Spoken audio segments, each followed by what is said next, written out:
There we are, all in one piece.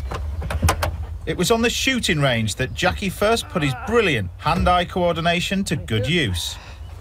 And I'll take my... Right, when I was 14 and a half, I really started to shoot. And my first competition I went into, I won. Shooting was just, it turned my life right around. I mean, to be good at something, you know, to win and to be applauded, it was a completely new experience for me. In fact, he was so good, he was a member of the Scottish shooting team. Whoa! Now the idea is to try and make it dust like that. It turns out that dyslexia, something we both suffer from, drove Jackie to succeed. To this day, I can't recite the alphabet. I was 42 when I was assessed and told I was dyslexic. Yeah. And it was like I was saved from drowning. Because I was 36 when it happened to me. Well, yeah. There you are. You know, and the great thing about being a dyslexic for both of us, and surely it's helped you, you find other ways of doing things. I got into food because I felt that I could cook. Yeah. Pull!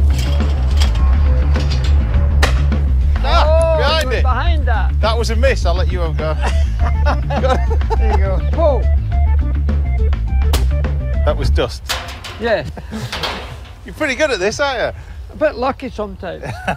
My shooting life was hugely important to my motor racing life. To try and avoid a miss, I'd get myself ready, I'd get myself relaxed, I would breathe correctly, and then I would go for the target. So you remove emotion. That's what I did while shooting, and I learned that from shooting. I won most of my races in the first 5 laps because everybody else is all wound up. Oh, you were a bit late on that one. The personality of Jackie really has come out of today, and you can understand why he stood out in amongst others. The house that he's got, the lifestyle that he's got, that's been hard-earned. He's probably one of the most driven people I've ever met. Shooting provided Jackie with success, but his love of cars soon became too much to ignore. In 1962, a customer at his parents' garage offered him a test run in a sports car. He posted a time that was so impressive, he attracted the attention of talent spotter Ken Tyrrell.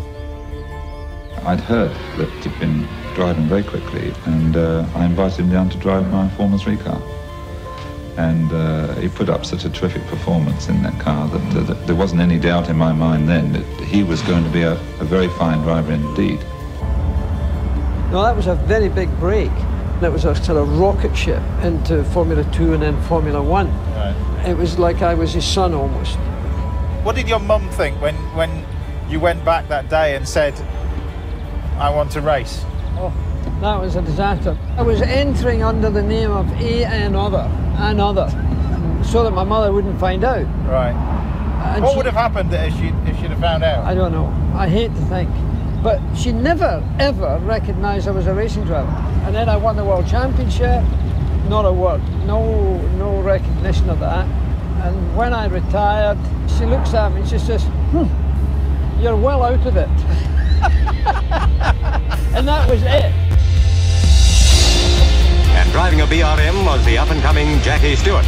After winning the F3 Championship, Jackie was signed to BRM as an F1 driver in 1965. His teammate, world champion Graham Hill. It was an ideal opportunity to go up against someone who was extremely well regarded. Jackie learned a lot from my dad about how to become a professional racing driver. BRM's first and second. And although they were in mortal combat in races, the relationship between my dad and Jackie was pretty good. But I also like him as a friend too. There's a good deal of clowning about before BRM goes on to win once again. There was no, he's the number 2, I'm the number 1, you just sit back and watch. None of that. Jackie Stewart fast asleep in front of the BRM. It was in the Italian Grand Prix that Graham Hill's number 2 first showed he had the potential to be number 1. There was a group of us, and eventually we drew away from some of them. Clutch Lotus let him down, and he had to retire. And it was left with Graham and I with quite a few laps still to go. This was the chance for the BRMs to get their own back. Jackie Stewart in one of them. And he and Graham had a real old tear-up that just went on and on and on. The two of them were racing hard for that Monza victory. We were given a signal by Tony Rudd, the team manager, ease off because we had such a big lead. And yet we were actually going as fast, if not faster. In the end, Graham made a mistake. I went through them the inside and took about a 3-second lead. Jackie Stewart in one of them brought off a fantastically narrow win, beating Hill in the other BRM by just over 3 seconds. And it was Jackie who came out on top that day at Monza and took his first ever Grand Prix win.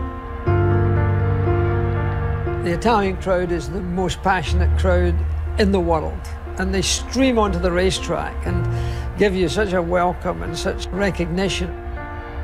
Graham was fantastic. Not once did he complain, not once did he have a crossword with me, and it must have been frustrating for him because in quite a few occasions I would be quicker than him.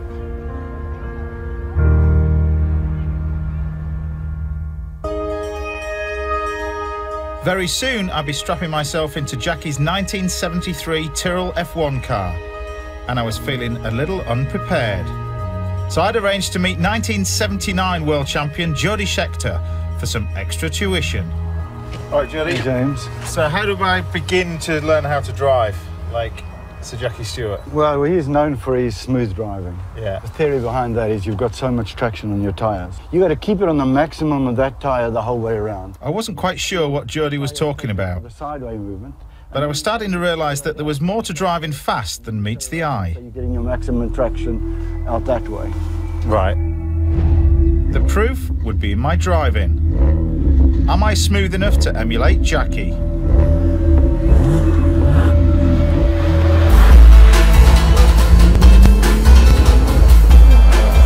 I'm no stranger to track days, but this was different.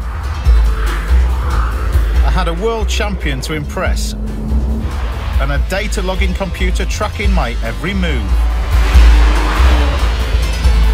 Brake hard. Straight line. Back in the pits, Jody and John the Boffin were analysing my lap. Oh my God, look at that. So we can look at your line through the different corners. Yeah. So for example, on this chicane, you Yeah. could probably get closer to the edge to come out at the corner quicker there.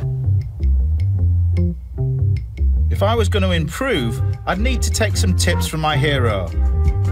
So we watched Jackie's smooth driving in action.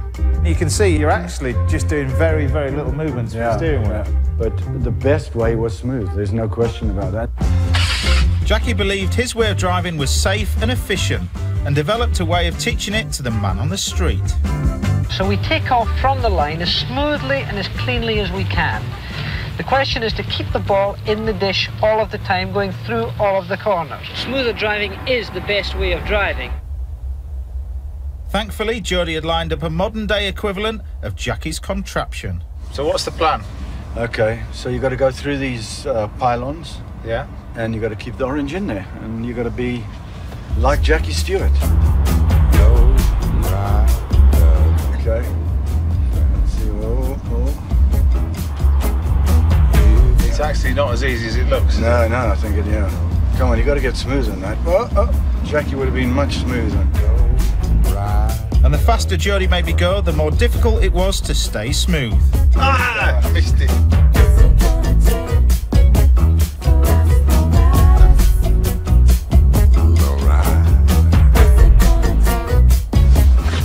You're having a look?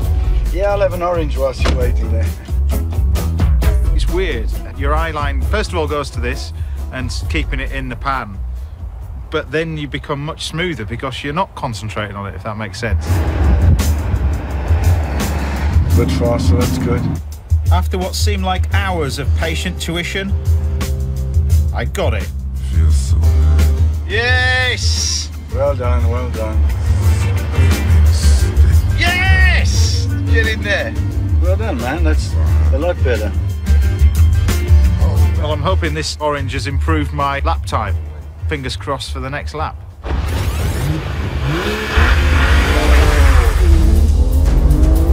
The onboard computer would compare this lap time with my last. But I was busy concentrating on driving like Jackie Stewart. That's 110 mile an hour around that corner. Smooth, smooth, smooth. Brake, look at the turning point in. It feels so much quicker. Power out, that feels wicked. I'm using gears that I never did before.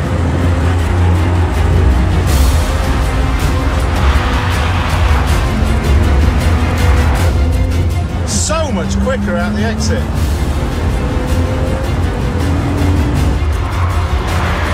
I'm done.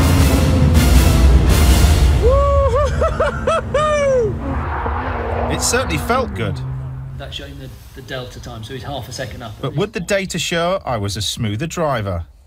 So how do you think it is between the one that I did this morning? No, I think the impressive part, first of all, you were 3 and something seconds quicker, and then also you were very smooth. So what about conveying this? Because it's a different thing driving one of these to driving one of the old Formula 1 cars. Well, the fundamentals are saying you've got to get to the limit of the car. Yeah. And it'll be harder to get to the limit of a car in a faster car. But what about impressing Sir Jackie? Well, that's a hard one. But, it's up to you. I think you'll if you do well.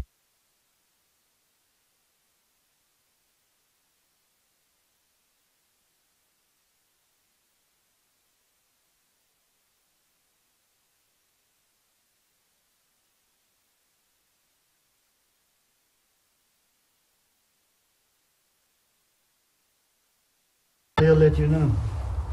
Right.